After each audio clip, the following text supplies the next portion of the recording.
Better Call Saul Season 6 Episode 8 has just released on Netflix and AMC, and we get an incredibly tense and fatal episode to start the second half of this final season. From Lalo talking to Jimmy and Kim to Gus's final confrontation, it was a big episode to kickstart the world of Breaking Bad, yet one that sets up the aftermath surrounding the death of Howard. In this spoiler review, I'm going to be giving you my recap of Better Call Saul Season 6 Episode 8, entitled Point and Shoot, alongside discussing my general thoughts on it. But before I get into it, if you want to see more videos on the final episodes of Better Call Saul, then don't forget to support this upload by giving it a like rating, subscribing to the channel, and turning on your notifications. Also, feel free to check me out on Twitter, Facebook, Reddit, and Instagram at Cortex Videos, which is all linked in the description below. But without further ado,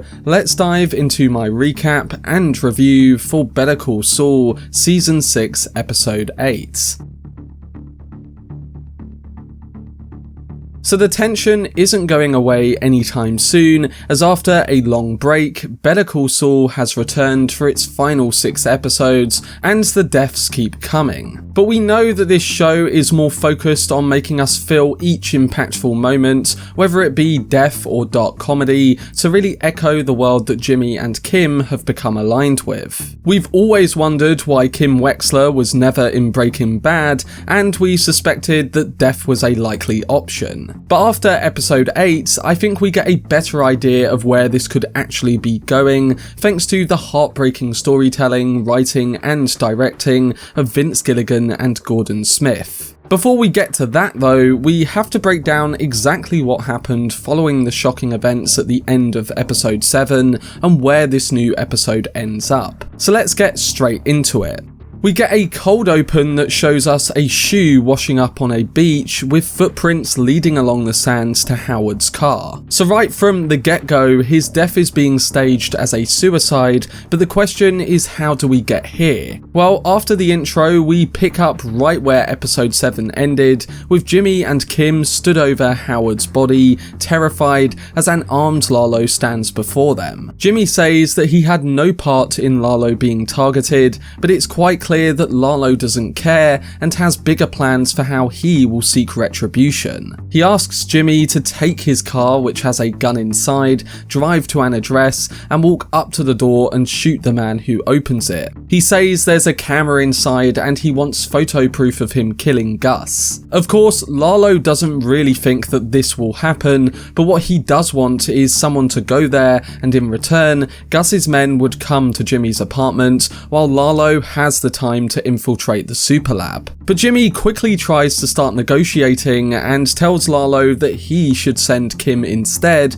because they'd be more likely to open the door for her. Lalo initially believes that she's too smart, but with Jimmy and Kim fighting about it, Lalo eventually agrees just to calm them down. The reality is that Jimmy is begging her to go because he wants Kim to leave their home and get away from the danger that Lalo has brought there. This isn't Jimmy slithering out of him having to do this, it's all about Kim getting away from their apartment. And maybe Jimmy thinks that she might come up with a different plan while she's away. But once agreed, Lalo gives Kim an hour to do what he asked and come back, and once she leaves, Jimmy is tied up to a chair and they have a brief conversation about the attempt on Lalo's life via Nacho and Gus. Lalo wants to know what Jimmy knows about this because he did know Nacho, and Gus's men killed people that Lalo cared about. Jimmy says the famous line from Breaking Bad while he's being gagged, saying, "It wasn't me, it was Ignacio," and even makes a reference to that moment where Jesse points a gun at him in his office and says, "Listen, you gotta believe me." That's not the only parallels that this episode brought, but it's really cool to see that they are tying stuff together in a neat bow, following all the questions we had about scenes from the previous show.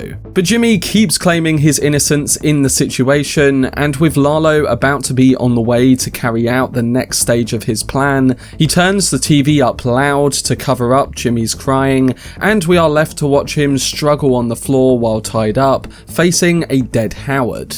Returning to Kim, we watch as she worryingly drives Lalo's car to Gus's house, trying to remain calm at a red light as a police car pulls up alongside, and then when she does make it to his door, before she can shoot, Mike pulls her inside and sits her down, wanting to know her side of the story as to why Lalo sent her there to kill Gus. They actually have a Gus lookalike inside, and Gus himself is watching the monitors from the other room, working out what he should do next. Kim is extremely angry with Mike because he said that they would be watching if it did come to this, and while Mike sends 2 men to protect Gus, he takes the others to go round to Jimmy's apartment. Another car of Mike's men leave the Superlab laundry facility, and of course Lalo is there watching, having the previous knowledge of how their operation works back in episode 7 when he was in the sewer. He sneaks in after they leave, meaning that as we predicted,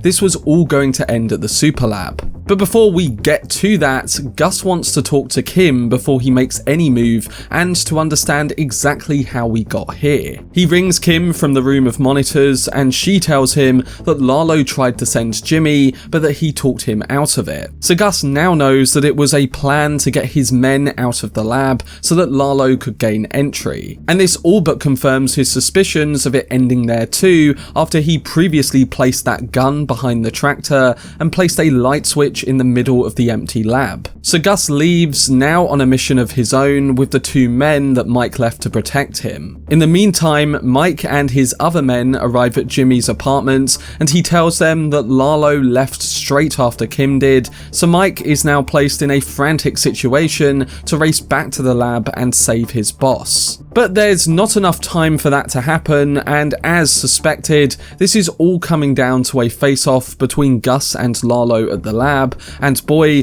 do we see the face-off we've wanted to see. Gus arrives at the laundry facility, and once he's inside, his men are all shot dead by Lalo, and it's just the 2 of them left. He holds Gus at gunpoint, recording a video for Don Eladio while he does so, showing him the proof he needs that Gus has been building a super meth lab without him knowing. He forces Gus to show him around, even shooting him in his bulletproof vest when he denies doing so, which takes his breath away. Gus eventually regathers himself and opens the secret door to the lab, and they both go down while Lalo continues filming. Once down there, Lalo is astonished at how much meth they can cook in a place like that, even telling Gus that he knows the story of how this place came to be, and that Don Eladio could use it himself once he's done with the Chicken Man. So Lalo is now ready to shoot him, and after asking for a final word by Gus that he would record,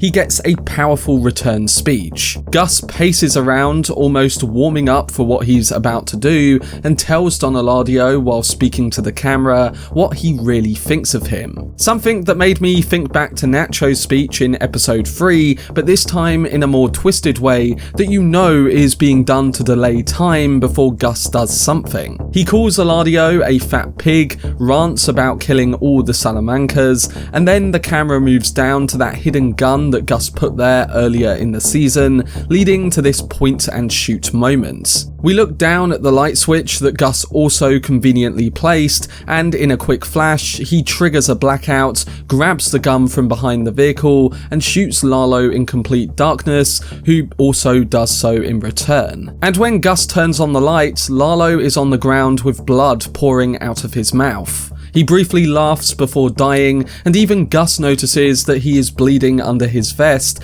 but as we suspect, it wasn't a fatal wound like with Lalo. That's because when we come to the next scene, Gus calls his Los Pollos Hermanos employee Lyle and explains to him that he won't be around for a week and that there's a family emergency which he needs to deal with. One of Mike's men is seen patching Gus up on the sofa, and Mike makes it clear to him that he doesn't want him going alone anymore. He says this could have ended a whole lot different, and Gus replies it could have. So Gus has shown the badass that he can be, and to kill Lalo, he didn't need the help of Mike. He played Lalo's game and beat him at it with a planned attack.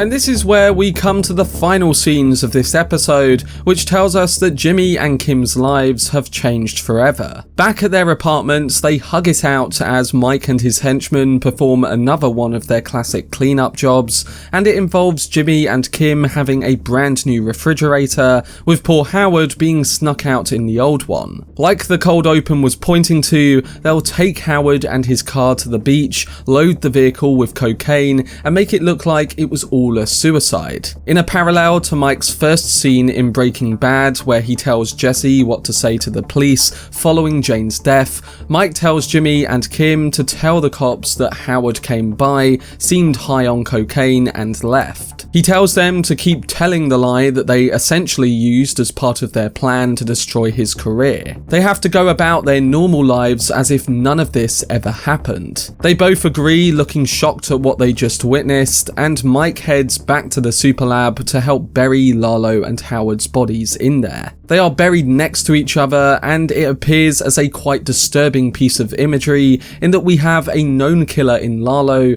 placed right next to an innocent lawyer, showcasing both sides of the Breaking Bad universe. Mike takes Howard's wallet, rings, and shoes as seen in the opening, and we're left with him emotionally staring down at the bodies with a sense of sadness that reminds us of that look he also had when he watched Nacho shoot himself in the head. The crane covers their bodies up with the dirt, and forever it will be known that Walt and Jesse worked in the super lab where both Lalo and Howard were buried. And that's just one thing that changes the way the end of this show affects how we will view Breaking Bad into the future. The other thing we have to keep in mind is where Jimmy and Kim will go from here, and I'm guessing that the final 5 episodes are going to very much focus on that. How do Kim and Jimmy go back to their usual lives when they have to live with the truth that Howard wouldn't have been killed if they hadn't have destroyed his career? They now have to live with what they've done and try to live with each other,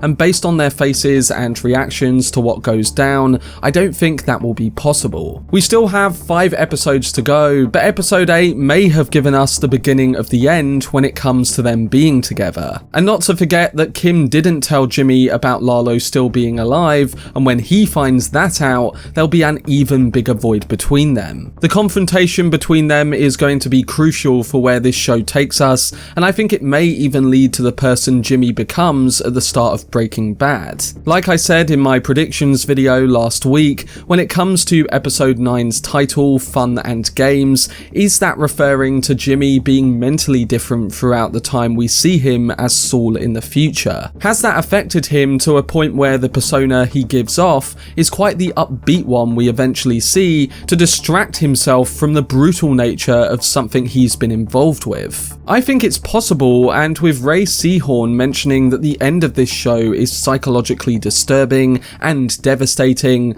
that would be one of my current guesses. I think anything's possible, but I trust that they will make this satisfying because so far in season 6, the showrunners and writers have nailed all of the decisions they've made.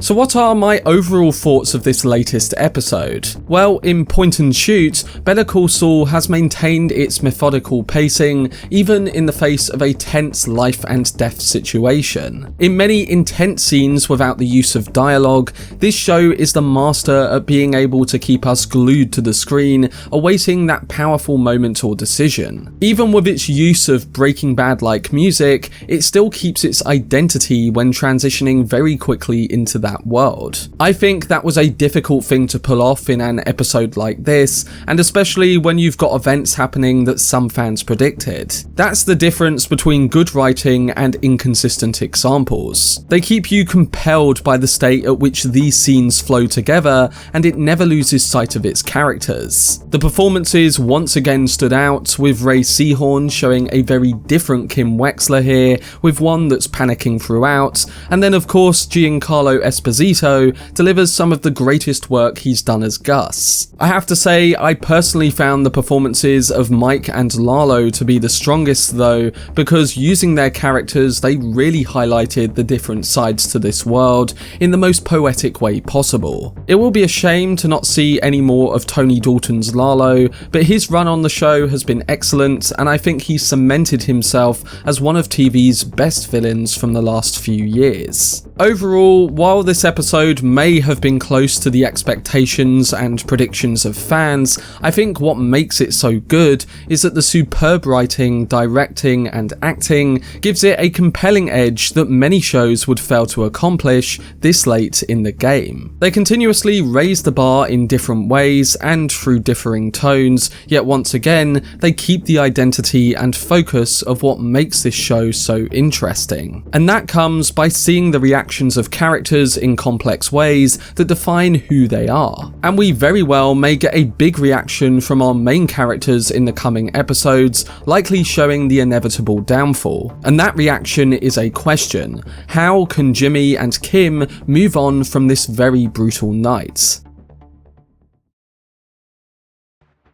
But that was my spoiler review and recap for Better Call Saul Season 6 Episode 8. Point and Shoot is another fantastic entry in this show, and while the meat of this season is still left to come, I think it's an important episode that sets up how Jimmy and Kim will go on after what we just saw unfold. We've still got the time to fill in leading up to Breaking Bad, the return of characters from that show, and the very important Gene timeline that many of us are looking forward to. I can't wait to see what happens, and it really is sad that we've only got 5 episodes left. Still, if the remainder of this show is as good as it has been, then I think we're in for an extremely satisfying conclusion.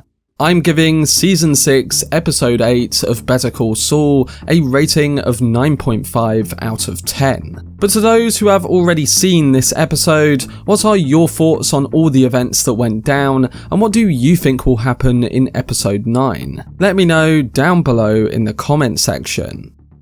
For more videos on the final episodes of Better Call Saul Season 6, then subscribe to the channel and turn on your notifications. Also, if you enjoyed this video, remember to leave a like rating and follow me on social media via the links in the description. But anyway, I hope you guys enjoyed it. I've been Cortex, and as always, make some noise.